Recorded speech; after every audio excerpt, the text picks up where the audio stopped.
Operations of Calabarzon. Good afternoon, everyone. Welcome natin doon. And then, at the back of the Laguna University. May archery lane po tayo doon sa side. And then, armies will be played at Pila Municipal Covered Court, Pila, Laguna. Athletics track events will be played at New San Luis Rex Village Oval, and athletics field events shall be played also here at New San Luis Rex Village, Santa Cruz, Laguna. Badminton event will be played at Rockers Badminton Court, Victoria, Laguna. Baseball elementary and secondary, we have two diamonds at the Luna Park, also inside the New San Luis Rex Village. So kung pupunta po kayo doon sa medyo malayo, doon sa likod, medyo malawak pa po ang aming asyenda doon sa bandang likuran po ng Luna Park.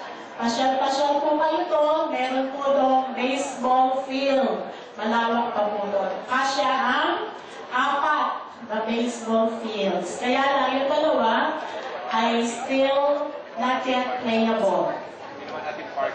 Parking area.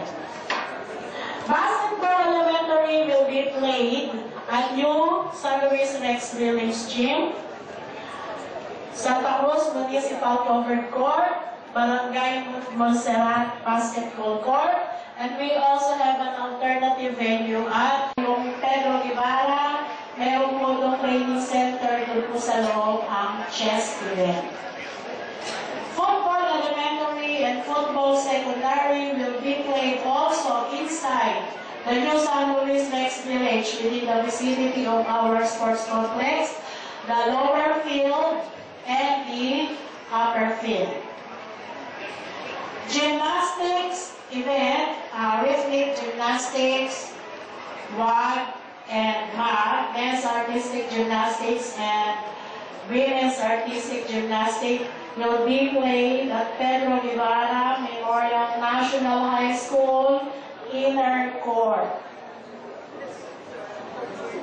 While the softball elementary and softball secondary will be played also within the vicinity of the New San Luis Rex Village softball field at the right side of the grandstand. Ayun po, makikita po ninyo doon. Sipatakraw will be played at New Rex Village. All dito sa Laguna. So, Ma'am Dino and Ma'am Rosada, thanks very much for bringing the Saka 2012 po sa Laguna. So, kung makikita niyo po ngayon, ang sports complex natin is really blending with the Laguna colors. With favorite color po nito is orange. Makikita niyo sa mga